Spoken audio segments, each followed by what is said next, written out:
अच्छा बेटा, अब हम नेक्स्ट टॉपिक है हमारा डिस्कस कर रहे हैं। अरिथमेटिक मीन हमने पहले कवर किया, अब हम डिस्कस कर रहे हैं geometrical mean. Sir geometrical mean आपके पेपर में आता है, और ज्योमेट्रिकल मीन निकालने के अनग्रुप डेटा के अंदर दो फॉर्मूले हैं, और ग्रुप डेटा के अंदर वही पैटर्न वाला एक कोई फार्मूला होगा। सर वही होगा, हमें कोई वेरिएबल होंगे, वो वेरिएबल डिसाइड करने होंगे और फिर वेरिएबल को फाइंड आउट करना होगा।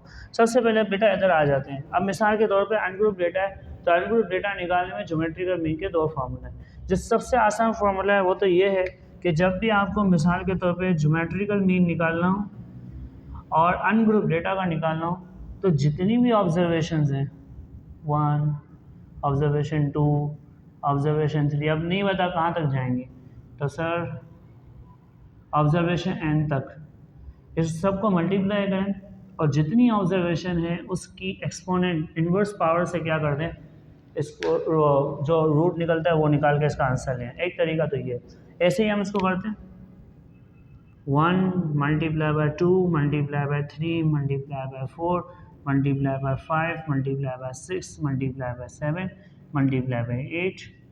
सर कितनी टर्म्स हैं, 1 2 3 4 5 6 7 8, तो इतनी हमें इसकी पावर देनी है। और कैलकुलेटर के अंदर geometrical mean in case of ungroup data आपके पास आंसर आ जाएगा।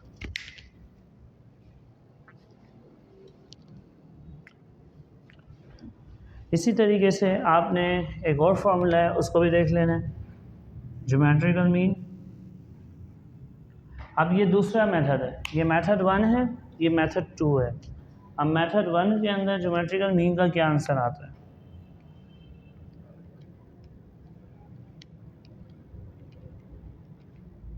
आपने इसकी पावर रखी इनवर्स।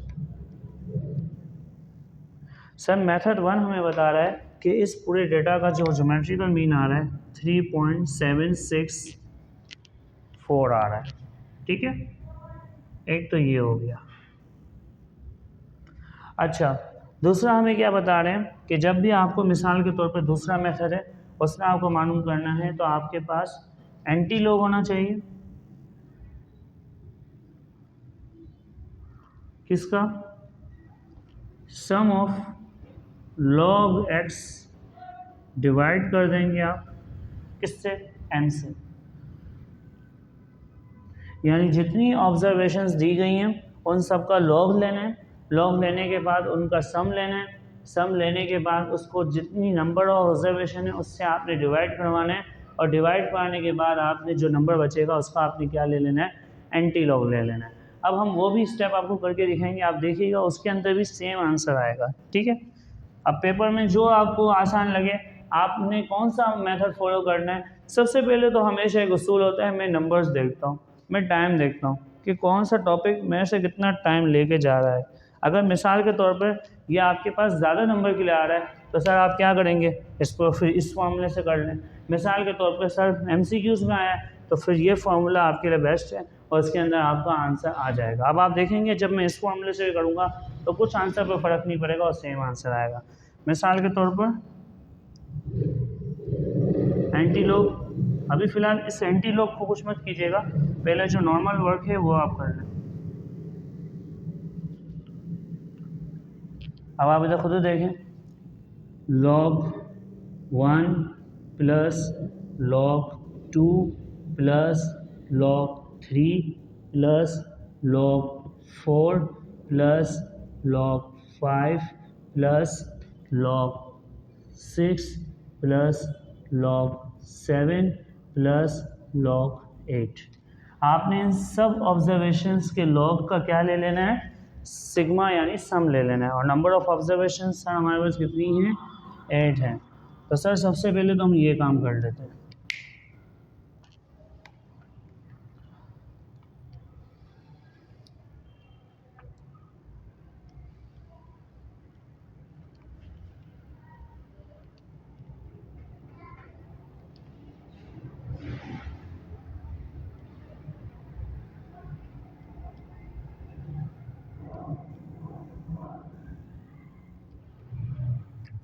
तो सर इसका आंसर आ रहा है 0.5756।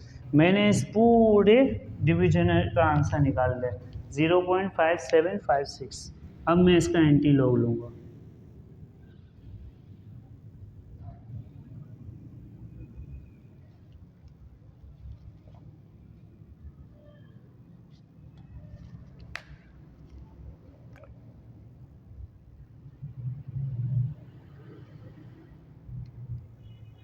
तो सर आप इसका आंसर भी देख सकते हैं, इसका एंटीलोग भी जो आंसर दे रहा है वो यही दे रहा है 3.764। 3.764। तो सर इसका मतलब है सर मैं इस मेथड से करूं, मेथड 1, या फिर सर मैं इस मेथड से करूं, मेथड 2, आपके आंसर पे कोई फ़र्क नहीं पड़ेगा। लेकिन अक्लमंदी क्या है, मैं पहले ही बता चुका हूँ कि जिसके जितनी वेटेज होगी उसको उसके हिसाब से टाइम देना है। अब आ जाते हैं sir geometrical mean in case of group data. अब सही geometrical mean in case of group data का क्या फॉर्मूला है? ग्रुप डेटा के अंदर सर एग्जामिनर आपको कहता है कि आप क्या करें, जब आप geometrical mean in case of group data निकालें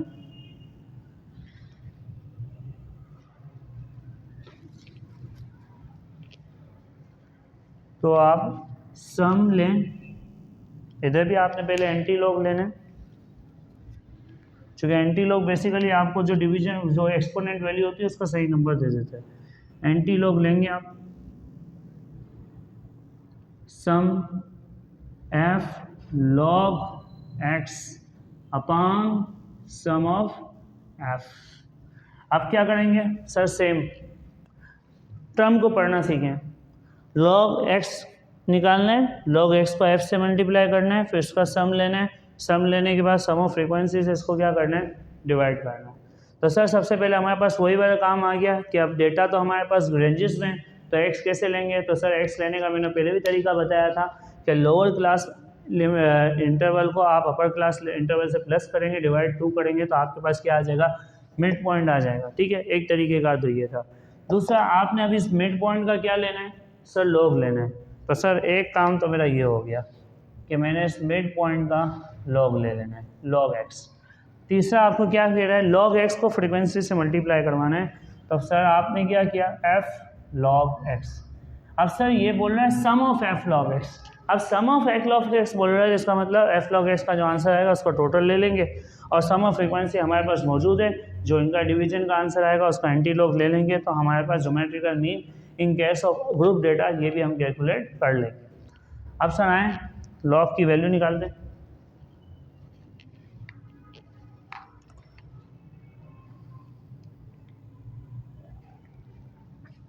ज़ीरो 0.4771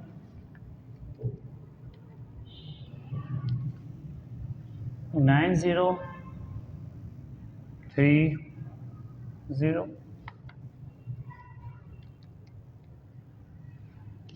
1.1139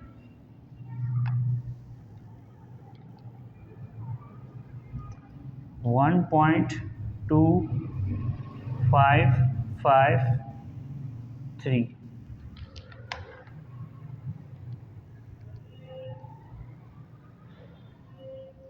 1.3617। अब ये आपके पास लॉग एक्स की वैल्यूज़ आ गई। अब इन लॉग एक्स की वैल्यूज़ को मेरे को फ्रिक्वेंसी से मल्टीप्लाई कराना है। 0.4771 मल्टीप्लाई बाय 6, 2.8626,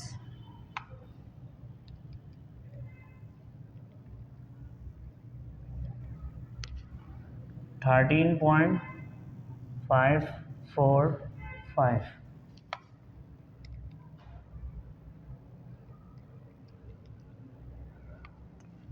28.9614,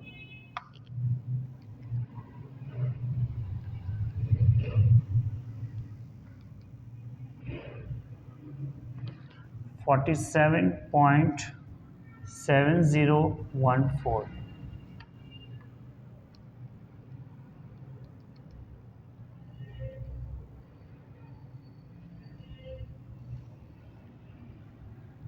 35.4042।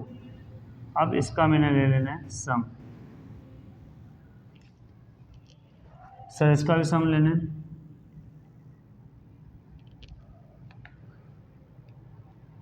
सिक्स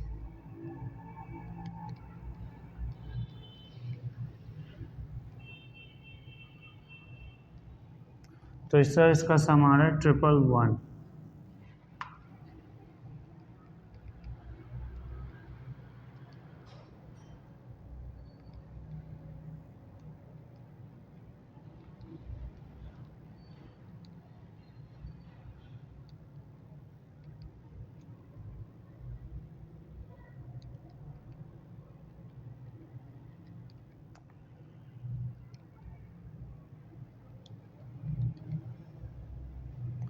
और सर इसका आंसर आ रहा है 128.4746। अब दोनों वेरिएबल्स मेरे पास तैयार हो गए, दोनों वेरिएबल्स को मैंने पुट आउट कर देना।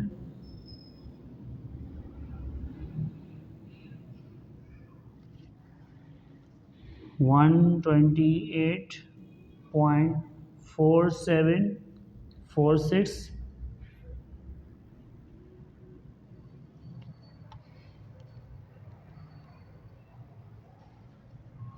तो सर ये मेरे पास बन गया एंटीलॉग ऑफ 1.1574।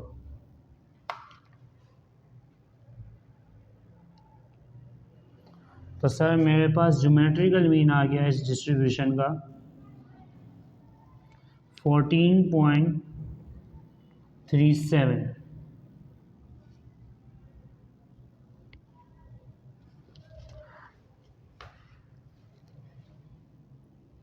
आप खुद इसमें देख सकते हैं, हमने सबसे पहले geometrical mean in case of ungroup data cover किया। अनग्रुप डेटा के अंदर दो तरीक़ेकार हैं, एक तो ये फॉर्मूला है कि आप सारी ऑब्जर्वेशन को मल्टीप्लाई करें, नंबर ऑफ ऑब्जर्वेशन को रूट की पावर दें। दूसरा हमारे पास M2 है, M2 के अंदर आप सम ऑफ ऑब्जर्वेशन, आप हर ऑब्जर्वेशन का लॉग लेंगे, उसका सम लेंगे, नंबर ऑफ ऑब्जर्वेशन से डिवाइड करेंगे और जो आंसर आएगा उसका एंटी लॉग ले लेंगे। सेम एज जब हम बात करेंगे इन केस ऑफ ग्रुप डेटा, तो ग्रुप डेटा के अंदर सबसे पहले हमें बोलते हैं कि जो आपके पास मिड पॉइंट आ रहे हैं उन मिड पॉइंट का आप क्या लेंगे, लॉग लेंगे। मिड पॉइंट का लॉग लेने के बाद उसको फ्रीक्वेंसी से मल्टीप्लाई करने के बाद उसका सम लेंगे और सम ऑफ फ्रीक्वेंसी से डिवाइड करेंगे। जो आपका आंसर बचेगा उससे आप एंटी लॉग लेंगे, तो आपको पता चल जाएगा कि ये ज्योमेट्रिकल फॉर्मूले के तहत मेरे उस पूरे डेटा की मेजरमेंट ऑफ सेंट्रल टेंडेंसी है। अब हम मूव करेंगे अपनी नेक्स्ट वीडियो में हार्मोनिक मीन की तरफ।